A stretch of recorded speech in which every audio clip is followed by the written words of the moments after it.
buenas noches, bienvenidos a su segmento de entrevistas de las 8:45. Soy José Carlos Ortega y hoy con mi compañera Paulina Briz le damos la bienvenida a ustedes. Tenemos una entrevista muy interesante. Paulina, ¿qué tal de Mundial? ¿Te has visto algún partido? Casi todos, pero estoy un poco decepcionada con los resultados, la verdad. Bueno, pero los resultados tal vez decepcionantes son de hoy. O sea, Sí. domingo y lunes estuvieron todos bien. Sí, el de hoy en la mañana sí estuvo bien. El de la madrugada. Sí, Sí, pero yo bueno. creo que muchos guatemaltecos, ahí vi un meme de Scooby-Doo que le quitaban la bandera de Argentina y resultaba una bandera nuestra, sí, porque Sí. los chapines todos creo que íbamos Pues sí. por Argentina. Pero bueno, sí, en una noche de mundial, muchos de ustedes posiblemente están esperando las 4 de la mañana para desvelarse pero hoy tenemos una interesantísima entrevista con el licenciado Óscar Monterroso. Él es el gerente del Banco de Guatemala. Y vamos a hablar acerca él participó en el Investment Summit con un tema específicamente, el Guatemala, un país económicamente positivo. En el Investment Summit, que fue organizado por el Ministerio de Economía y específicamente por el Programa Nacional de Competitividad de Guatemala, PRONACOM. Se abordaron las principales acciones que han desarrollado las instituciones económicas del país, con el objetivo de contar con mejoras en las perspectivas de las calificadoras de riesgo internacional, que justamente pues vamos a tocar ese tema porque hemos tenido un incremento en las calificadoras de riesgo, así como la buena calificación que se obtuvo en el capítulo 4 del informe del FMI, Fondo Monetario Internacional. El licenciado Óscar Monterroso, gerente general del Banco de Guatemala, explicó que desde esa institución se han implementado 3 acciones concretas que son implementación de una política monetaria, cambiaria y crediticia, una economía resiliente y la confianza en el sistema financiero local. Bienvenido, licenciado Monterroso, un gusto tenerlo por acá en las oficinas, ¿verdad? En el estudio de 8:45 de Canal Antigua, y cedo a Paulina la primera pregunta para que iniciemos nuestra conversación. Muchas gracias, José Carlos. Bueno, como ya lo mencionó José Carlos, bienvenido, licenciado. Es un honor tenerlo aquí con nosotros. Y para empezar, pues hemos visto que desde los encierros de la pandemia, la crisis de contenedores, la guerra en Ucrania, hemos visto que todas las economías pues se han visto afectadas y que cada país está trabajando de manera diferente para poder reactivar su economía. Pero licenciado Monterroso, cuéntenos un poquito más, ¿qué se ha estado haciendo en Guatemala para reactivar nuestra economía? Muchas gracias, muy buenas noches. Primero deseo agradecer la invitación que nos han trasladado al Banco de Guatemala, a su servidor. Muchas gracias, José Carlos y Paulina, y un saludo cordial a los televidentes. Creo que debemos de enmarcar a la economía guatemalteca con una visión de largo plazo y destacar, en primer lugar, algo que las calificadoras han planteado y han calificado que la economía guatemalteca es resiliente. Y quisiera explicar un poco ese término, resiliente. Incluso es un término que el Fondo Monetario Internacional también ha insertado en sus documentos. La resiliencia es algo que podemos ejemplificar de la manera siguiente.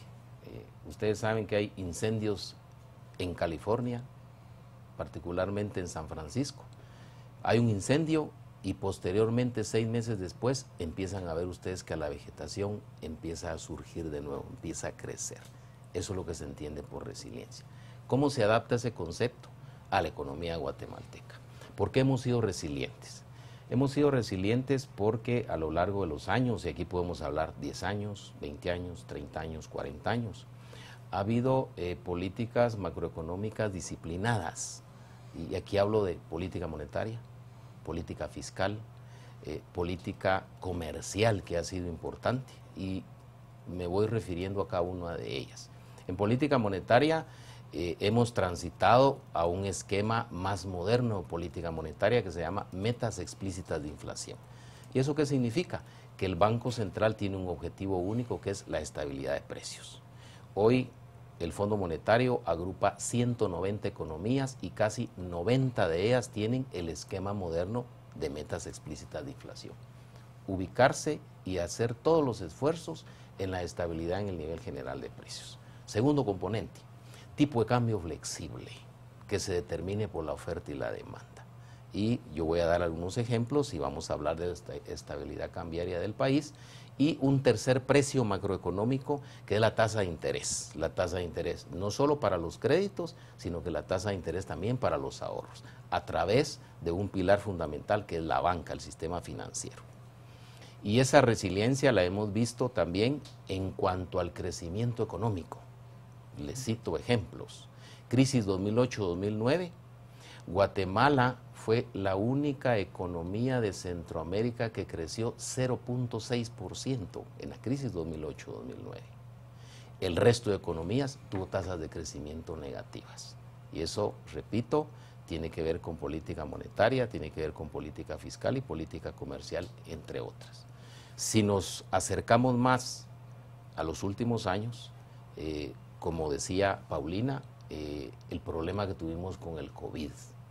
Y ahí también se puso de manifiesto la resiliencia de la economía. Nuestra economía tuvo una caída de la actividad económica de 1.8, pero en el año siguiente, en el año 2021, tuvimos una recuperación de un 8%. Y eso también se sustenta cuando uno revisa el cálculo del Producto Interno Bruto del país, toda la producción. Fíjense que el 92% de ese Producto Interno Bruto lo genera el sector privado, con 17 ramas de actividad económica. Entonces, esa es una fortaleza muy grande que tiene el país. Es decir, que solamente un 8% lo aporta el sector público. El país en materia fiscal ha destacado en los últimos años, cito también la crisis 2008-2009, el déficit fiscal subió a 3.5%, pero si ustedes revisan, nuestros déficits fiscales están alrededor de 1.5-2%.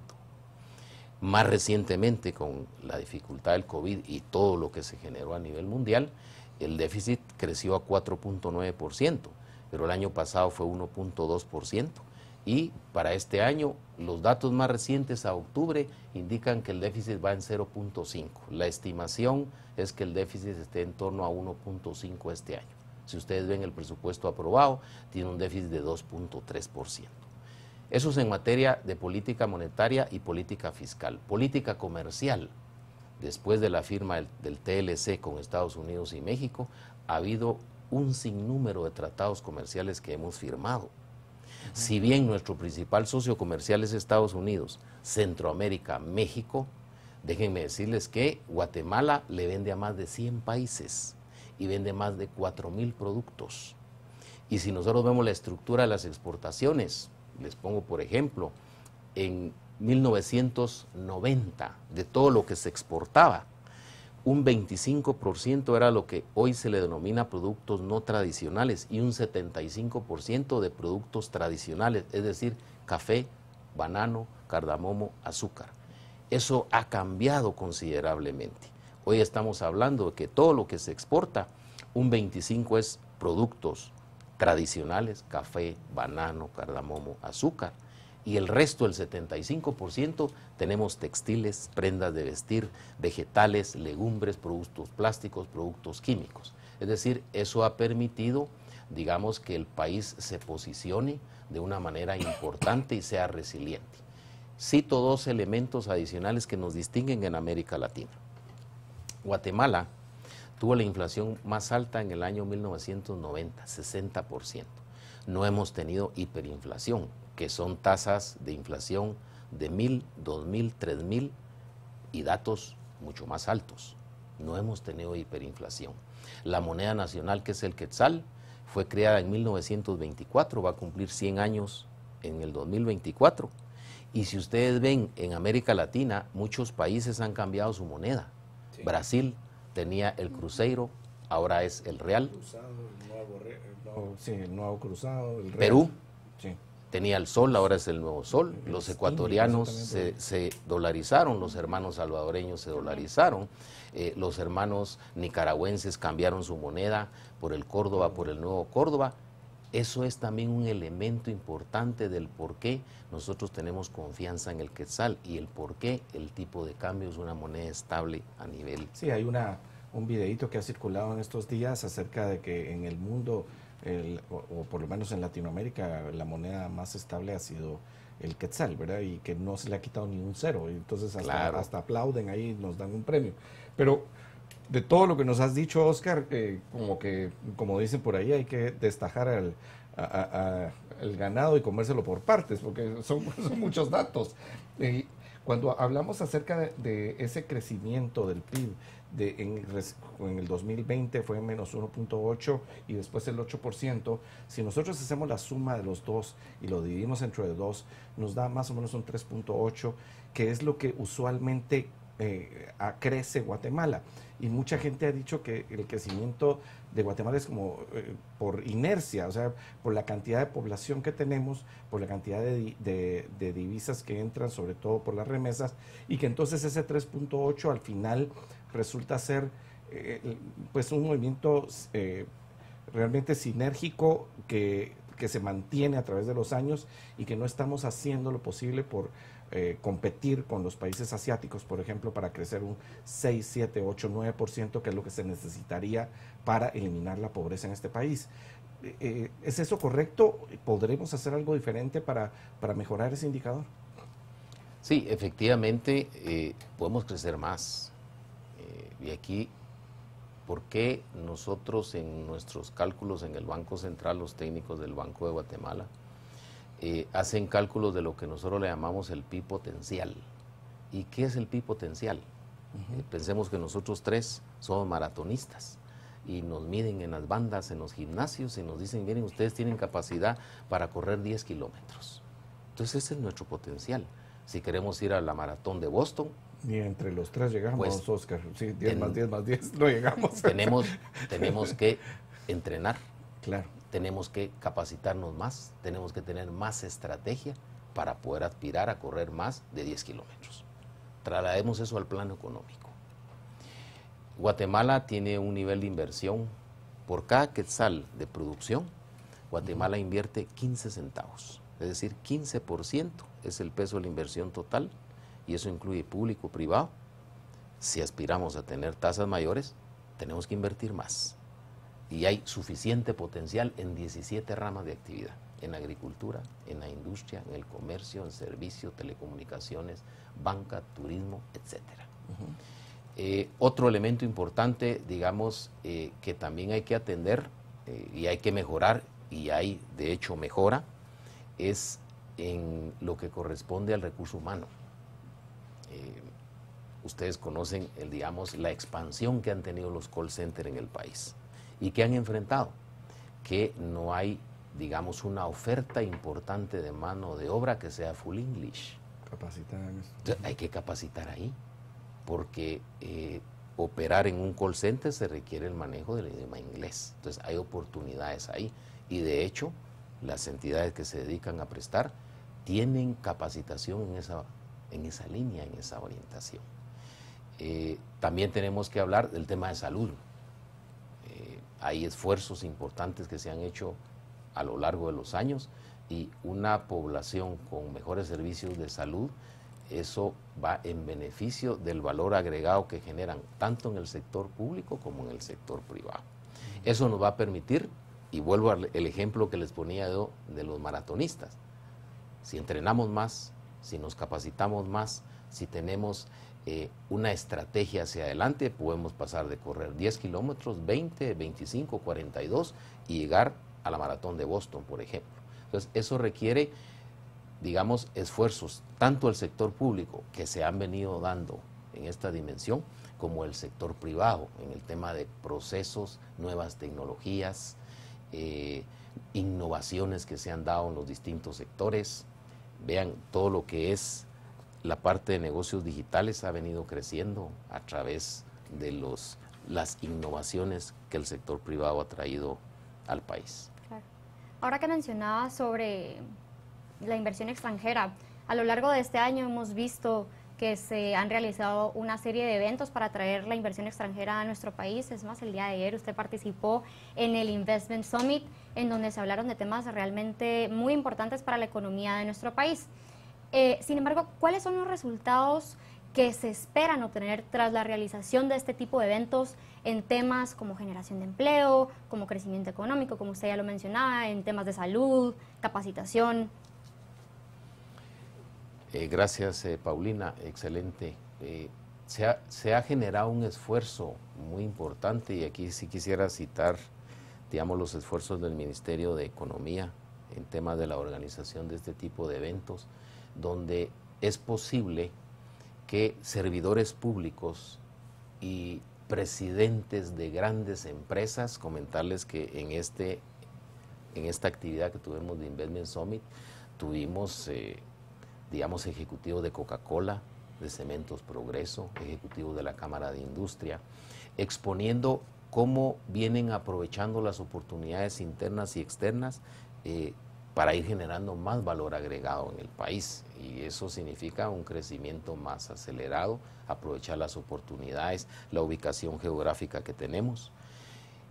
Esto unido al hecho de que las calificadoras nos han mejorado el outlook, de negativo a positivo y de positivo a estable, eso, digamos, es sumamente importante porque el país es bien visto en términos del contexto latinoamericano, y repito, por esa resiliencia y porque ahora estamos viendo nosotros, digamos, una armonía entre los sectores público y privado.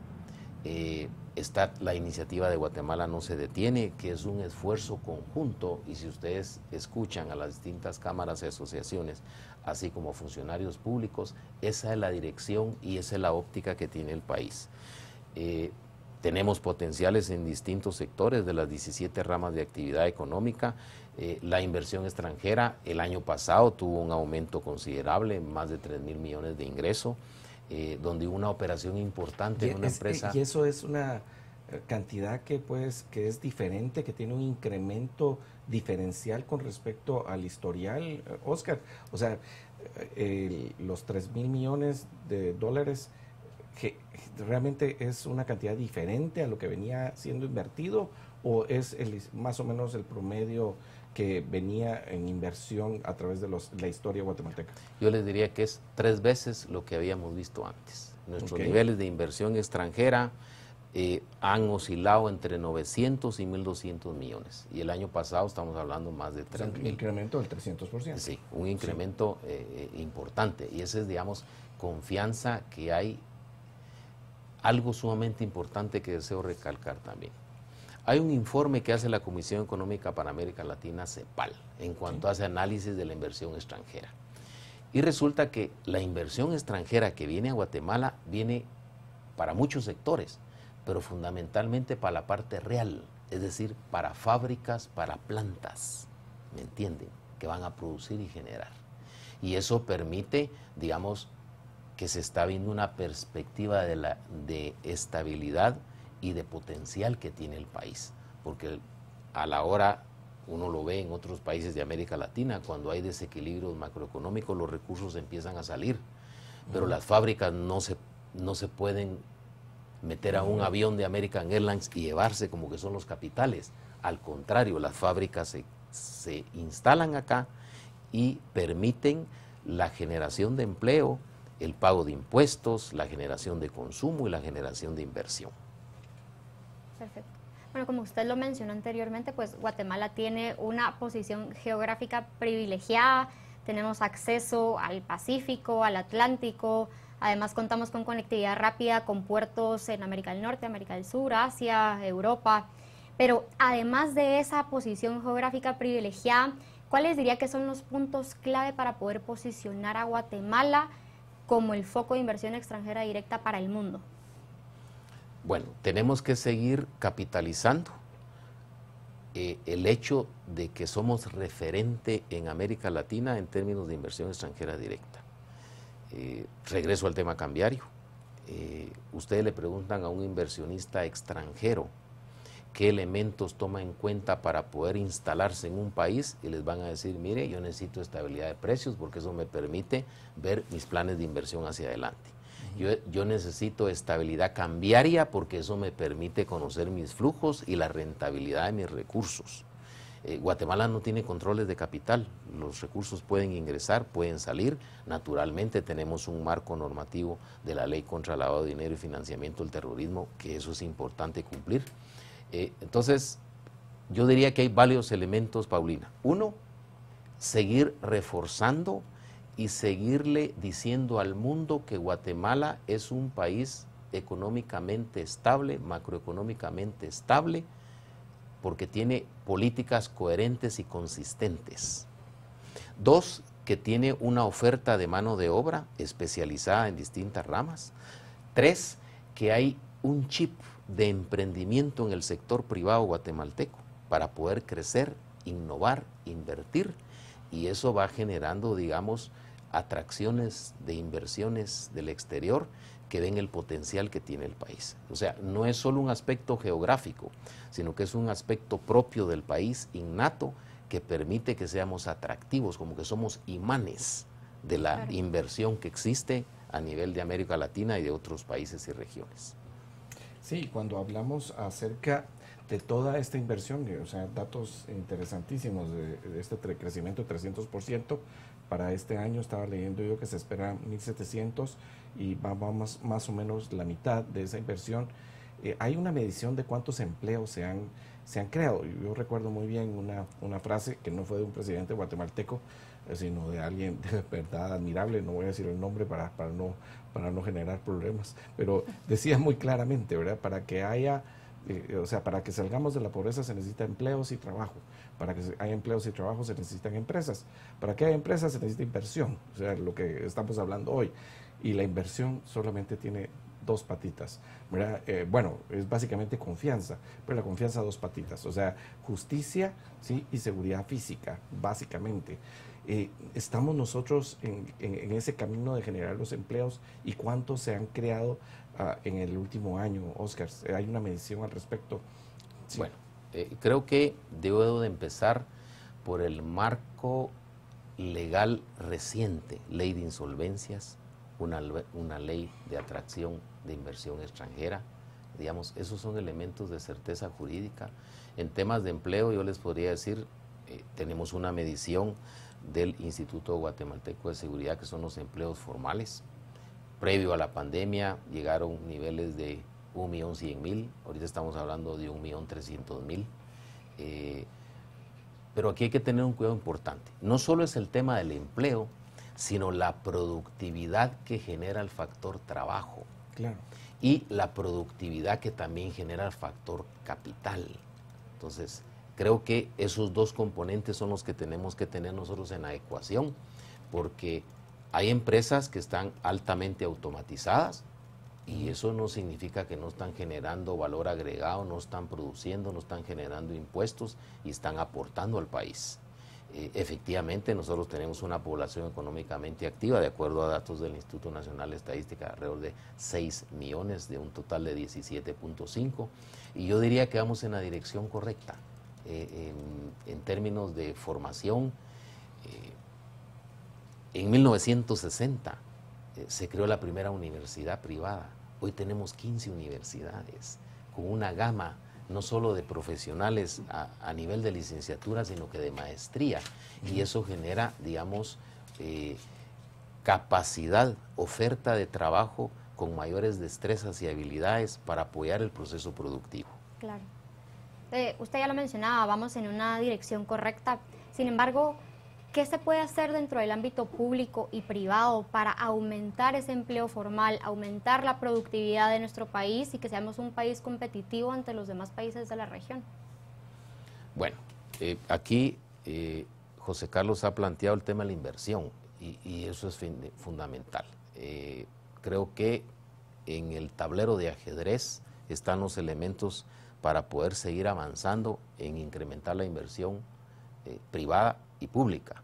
Y la inversión privada, digamos, crece y se reproduce con no solo condiciones económicas, lo relativo a la certeza jurídica, a la armonía entre los sectores públicos y privados, para ir generando, digamos, procesos productivos y encadenamientos que permitan una mayor generación de valor agregado. Y repito, en las 17 ramas de actividad económica que nosotros tenemos. ¿Ha habido crecimiento en las 17 ramos o hay unas que se han estabilizado más y tienen menos crecimiento? Porque pues, por ejemplo, el sector de PPOs y contact centers ha sido uno que ha tenido un crecimiento muy interesante en el país, pero se nota que hay un crecimiento en todas las ramas, porque eso diría que en el país está no solamente creciendo la inversión, sino que esta genera para un crecimiento integral en todas las áreas de consumo.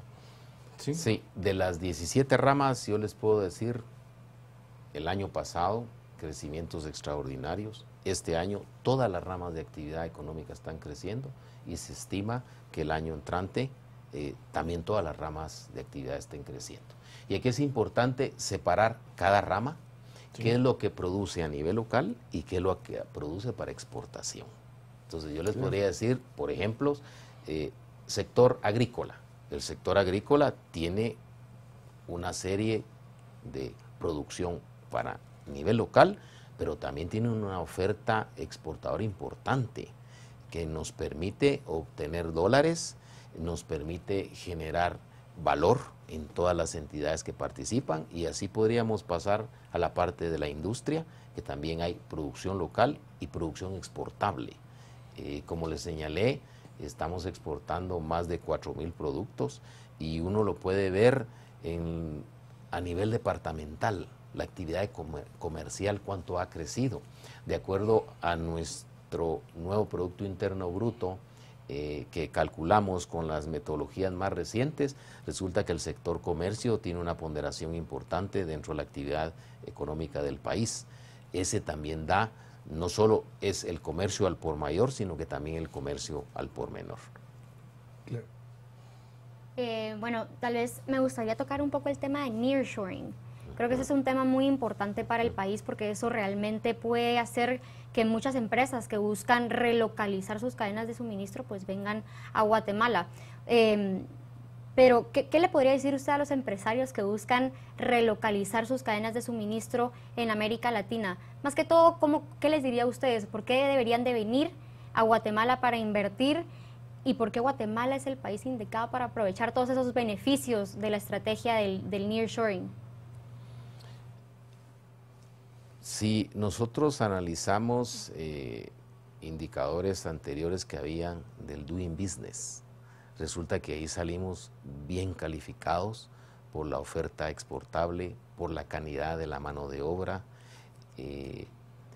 por la ubicación geográfica que tiene el país, por el nivel de organización que tiene el sector privado guatemalteco a nivel de todas las cámaras y asociaciones. Eso genera un nivel de organización importante y eso permite que el inversionista vea que Guatemala no solo tiene un sector privado, como indiqué, que está generando 92% del Producto Interno Bruto. Esa es una señal sumamente importante de que esta es una economía de mercado, que los precios de los bienes y los servicios se determinan por el mercado, y eso es sumamente importante para alguien que desea invertir. Es decir, no hay una interferencia estatal como existen en otras economías, claro, ni hay políticas, digamos, que generan desequilibrios. Y ahí podemos citar ejemplos de América Latina, uno de ellos de manera permanente es Argentina, con tantos experimentos que hacen por el lado monetario, por el lado fiscal, desempleos altos, niveles de endeudamiento elevados, digamos, no hay una conexión permanente entre el sector público y el sector privado. Entonces eso aleja la inversión. O sea, yo les diría que nosotros tenemos, así como los expertos en agricultura hablan de suelos fértiles, nosotros tenemos una economía fértil, donde en el momento de que se siembra, en ese momento empieza a surgir la planta. Además del nearshoring, que es un dato sumamente interesante, sobre todo a partir de la pandemia, se vio que era pues una ventaja para nuestro país estar tan cerca de los Estados Unidos, que es nuestro socio comercial principal y posiblemente de uno de los mayores actores en el comercio internacional, y cómo nosotros podíamos aprovechar esa ventaja. También está la otra ventaja. En los países vecinos, en toda Latinoamérica, hay pues un giro a la izquierda donde se ve amenazada la propiedad privada y la inversión de los empresarios. ¿Se ha medido o se ha visto que capitales se están moviendo a Guatemala a consecuencia de esto, Oscar? Yo diría que sí. Entonces, vean lo que pasó en Chile, una economía sólida, y lo que ocurrió. Vean lo que acaba de pasar en Brasil. Vean cómo está Nicaragua. Entonces, créanme que cuando uno analiza el detalle y los crecimientos económicos por sectores, uno ve diferencias marcadas y ve cómo, digamos, la oferta exportable del país, qué produce cada país y qué exporta. Hay limitaciones en esos países, algo que no tenemos nosotros. Otro referente importante en América Latina y que yo deseo destacar es el sistema financiero. Dicen que el sistema financiero es el que capta todo el ahorro de las familias y las empresas y lo canaliza al financiamiento de la actividad económica a través del crédito. Ese es un indicador fundamental. Déjenme decirles que en Guatemala tenemos los bancos más rentables de Centroamérica y los bancos que tienen las mejores carteras. Si uno analiza el indicador de cartera vencida y en mora, resulta que los valores nuestros, ese es un indicador de confianza que el inversionista y especialmente el productor internacional, el que desea venir, lo toma muy en cuenta a la hora de mover sus capitales. Y esta parte que tú planteas en el sentido de que la situación política y estos giros que tienen, ahí tenemos el otro caso de Colombia también, eso provoca salida de capitales, créanme, porque en tanto el empresario ve cómo se va a dirigir la administración pública en la nueva administración, pues sus proyectos de inversión son de corto plazo, 1 o 2 años, no arriesgan su capital ni van a comprometer sus recursos en plazos de 5 o 10 años. Entonces las inversiones son menores y al ser menores la generación de empleo es menor, el pago de impuestos es menor, la innovación es menor. Pero cuando tenemos estabilidad también en el ámbito político, eso, digamos, es un elemento importante para que las inversiones no sean de 2 años, sean de 5, de 10, de 15 años. Hay, digamos, elementos importantes, cito el caso de las maquilas. Como nosotros no vemos maquilas que operen por 2 años, se instalan en el país 10, 15 años, y después puede haber un proceso de transformación, por ejemplo, pero eso indica que el capital permanece aquí por más tiempo. Empresas importantes, lo citamos nosotros en América Latina, que tienen más de 100 años de estar operando en Guatemala. Créanme que eso no es muy generalizado en muchos países de la región. Los capitales se van y tenemos varias empresas en Guatemala que tienen más años, más de 100 años de estar trabajando y son líderes en el mercado, son pioneras, forman parte de las cámaras y del sector privado organizado, y eso, digamos, genera un referente importante en términos de digamos, cómo se ve el país, cuál es la imagen que tiene hacia el inversionista externo. Claro. Cuando vemos todo esto, hablábamos acerca de las calificadoras de riesgo, Oscar, y recuerdo que antes de la pandemia tuvimos una baja en nuestras calificaciones y alguien decía que lo que pasaba era que éramos demasiado estables, porque no estábamos tendiendo a crecer, mientras que otros países estaban tomando soluciones para crecer. Y la pregunta es ahora también de regreso, ¿hemos hecho cosas para mejorar en nuestras calificaciones de riesgo o es porque los demás países están bajando que nosotros hemos subido en nuestra calificación? Y es una pregunta pues sobre la base de ese histórico que en algún momento tuve en las manos. Bueno, yo diría que nos han mejorado el outlook porque hemos hecho bien las tareas. Y aquí les cito ejemplos. Las 3 calificadoras nos han mejorado la perspectiva, pero en Centroamérica la han bajado. Pensemos les cito una calificadora, Standard & Poor's, por ejemplo. Ahí estamos calificados nosotros doble, pero a la vecindad en 5 horas, que es El Salvador, tiene triple C. Triple C es impago. Ustedes saben lo que significa para un inversionista internacional tener una calificación de triple C. O sea, nos han mejorado porque hay, digamos, una economía resiliente que la tenemos que seguir, digamos, fortaleciendo. Ese es un, digamos, elemento fundamental.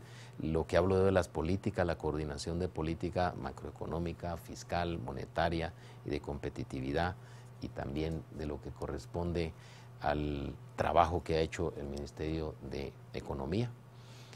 Esos elementos han permitido que nos mejoren la calificación. Y déjenme decirle que con Moody's estamos a un notch que nos pasa en investment rates. Es como en la universidad nos dan los títulos y nos dan reconocimiento. Dice, fíjese que usted es cum laude, pero usted es summa cum laude. Estamos a punto de que nosotros pasemos a summa cum laude. O sea, que pasemos a grado de investment rate con Moody's. Y el resto, les puedo, Honduras, B, Costa Rica tiene B. Es decir, nosotros tenemos... Bajado. Sí, sí. Y el outlook también, el outlook es negativo. Okay. En esta coyuntura que ustedes saben que ha sido complicada, no solo para el sector público y el sector privado, derivado de la pandemia, la guerra con Ucrania y Rusia, las cadenas de valor, el alza de muchos commodities, eso, digamos, ha sido complejo. Y que el país aspire y efectivamente tenga una mejora de su outlook desde todo punto de vista es muy positivo, porque nuestros hermanos centroamericanos no los están calificando así. Y ellos también producen, venden, consumen, tienen mano de obra, pero no los están calificando así. Entonces, eso nos hace una diferencia, digamos, en la región. Claro. Licenciado Monterroso, ¿cuáles son las previsiones económicas que se esperan para el próximo año? El próximo año va a ser un año electoral, se esperan muchos cambios. ¿Cree que podamos seguir manteniendo todas estas buenas cosas que se han venido haciendo por la economía del país? ¿O qué esperan ustedes para el próximo año? Actualmente estamos revisando nuestras estimaciones para el año entrante, pero yo les podría decir, efectivamente se está revisando esas estimaciones de cierre 2022 y perspectivas 2023. Pero en este momento, ¿qué tenemos? En este momento tenemos una estimación de crecimiento de 4%. Todas las ramas de actividad están creciendo. Si ustedes ven el PIB del segundo trimestre creció 4.1%. Ingresos tributarios vienen creciendo 15%, el gasto total viene creciendo 19%.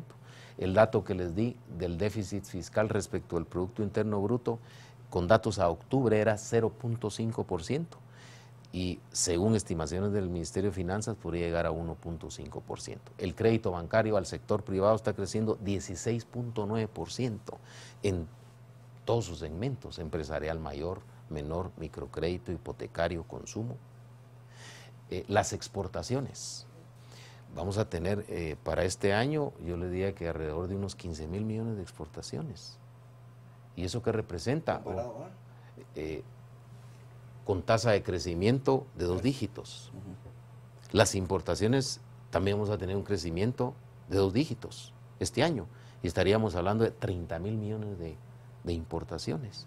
Remesas familiares, estimamos que alrededor de 18,000 millones de dólares vamos a tener este año. Vamos a tener un aumento en las reservas monetarias internacionales también, de los niveles cercanos que tenemos, de alrededor de 20,500 millones de dólares, y eso es aproximadamente 9 meses de importaciones. Para el año entrante, la estimación que tenemos en este momento es un crecimiento de 3.5%. Efectivamente, hay un reto en temas de la inflación. El fenómeno inflacionario es mundial, ha afectado a economías avanzadas, emergentes y en desarrollo, y todos los países han hecho ajustes. El medicamento que se utiliza para la reducción de la inflación es el ajuste en la tasa de interés. Ese es el medicamento que se utiliza. Oscar, uno como vil mortal, porque al final, vil mortal, los economistas liberales dicen que todos somos economistas, así como todos somos políticos, pero en este sentido tenemos a la población que está viendo el incremento de precios día a día. Ahora pues ya no son solo los combustibles, sino que la carne es noticia de los últimos días, una serie o sea, realmente esta semana yo he estado con las personas que dicen, mira, con lo mismo que tenía presupuestado para ir a comprar, compré muchísimo menos. Estoy en un momento en que estoy ajustando, como se dice en guatemalteco, sí, el cinturón, ¿verdad? El cincho lo tuvimos que apretar. ¿Qué es o sea, las tasas de interés cuando se incrementan, pues lo que hace es que incrementa el valor del crédito, o sea, los intereses. Y cuando mucha gente empieza con ese círculo de endeudarse por consumo, pues en realidad lo que vamos a tener es que la gente se va a sentir aún más pobre. ¿Cuál es la solución macroeconómica para que la gente pueda obtener una solución? Bueno, yo les decía que el medicamento para combatir la inflación es la tasa de interés. Y es la tasa de interés, pero la tasa de interés tiene, digamos, a través de lo que nosotros le llamamos el mecanismo de transmisión. ¿Qué es eso? Es la caja de velocidad del carro. Si estoy en neutro no camina, si meto primera camino, si meto segunda va más rápido, si meto tercera. ¿Eso cómo se traduce a nivel económico? Yo les cito primero Estados Unidos y ahí nos vamos a Guatemala. Entonces, Estados Unidos ha tenido una inflación históricamente alta, alrededor de un 9%. La Reserva Federal empezó a subir la tasa en marzo, niveles de 25, y han visto ustedes 50, 75. Se espera que la vaya a elevar todavía en el mes de diciembre y probablemente otro componente adelante. ¿Por qué? Porque eso contribuye y efectivamente la inflación ha empezado a ceder. Si bien en Centroamérica, Nicaragua tiene la mayor inflación, que es de 2 dígitos, en el caso de Guatemala hemos hecho ajuste ya en la tasa de interés, la Junta Monetaria con los análisis técnicos, y esa es la dirección que lleva la política monetaria en términos de ajuste de tasa de interés. Pero regreso a la caja de velocidades, que es el mecanismo de transmisión.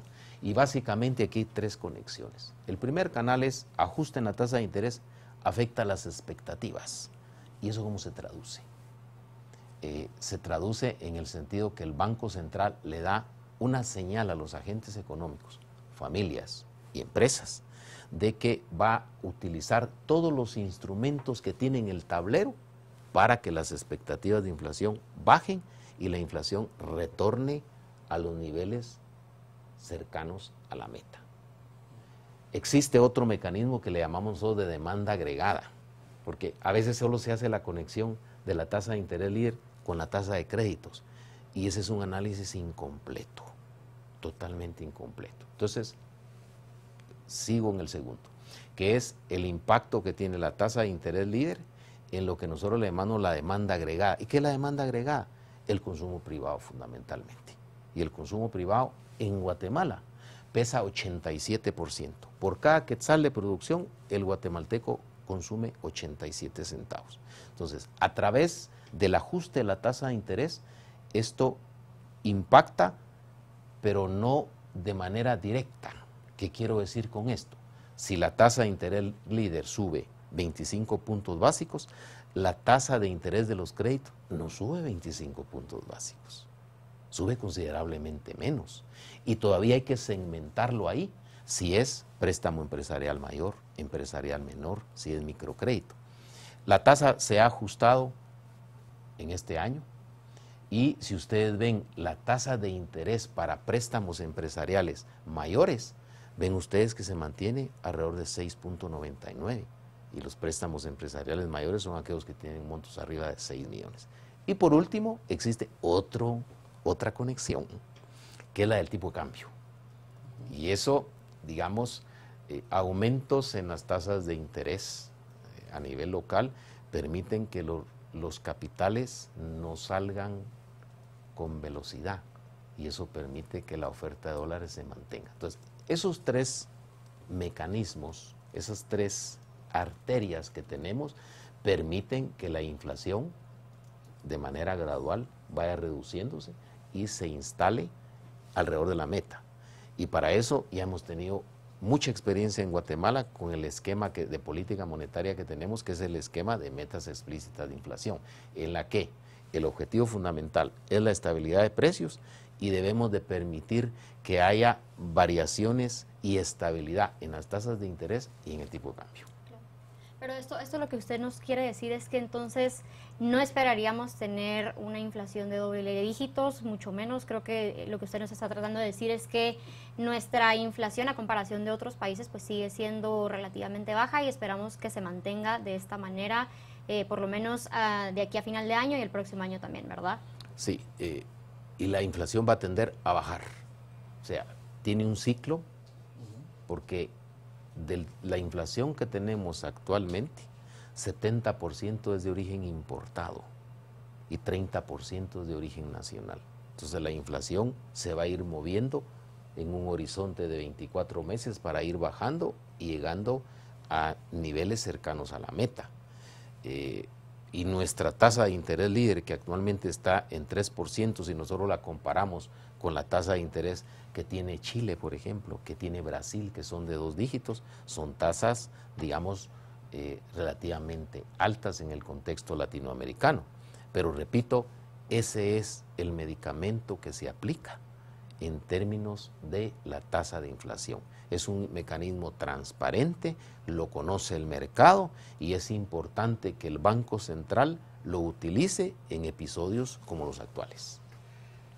Óscar, estamos llegando al final del programa y con pocos minutos y tal vez una de las cosas importantes es cómo hacemos para estos retos que necesita Guatemala en todas sus áreas, en el sector público, en el sector bancario, el sector privado, para seguir creciendo y mantener esa esperanza de que vamos en el camino correcto, que no necesariamente toda la población está sintiendo.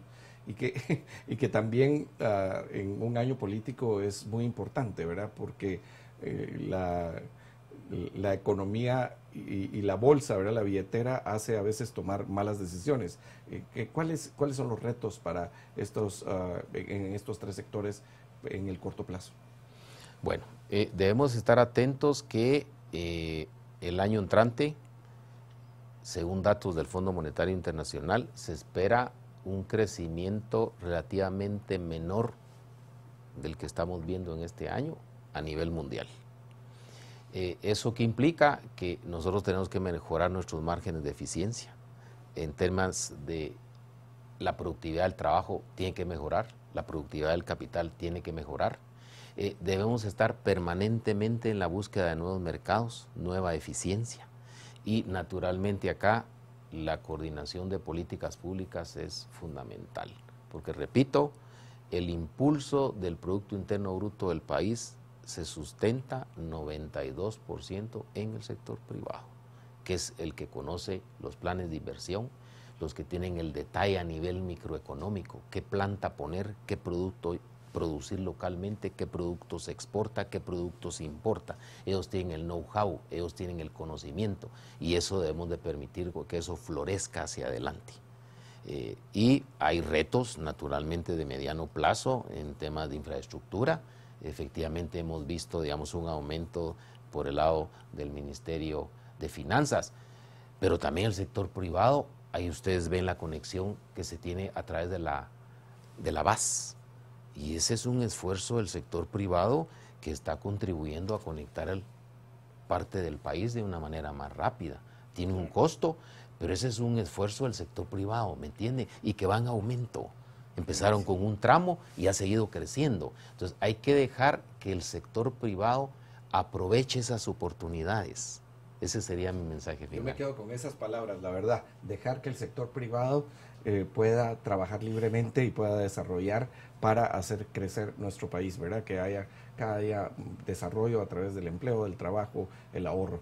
Muchísimas gracias a Óscar por habernos visitado. Él es el gerente general del Banco de Guatemala, quien estuvo participando en el Investment Summit ayer y hoy.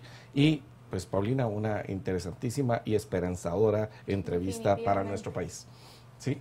por último, ¿a quién le van mañana? Mañana está Marruecos, Croacia, Alemania, Japón, España, Costa Rica y Bélgica, Canadá. España. España, Por supuesto. ¿Por dónde estudió? Sí, yo, Oscar. Claro, también. Bueno, ok, buenísimo. Claro, Yo el bloque voy por iberoamericano. Canadá, sí, Claro. y Croacia y España. Nos vemos en otros momentos en las entrevistas de 8:45 y por favor sigan con la programación de Canal Antigua.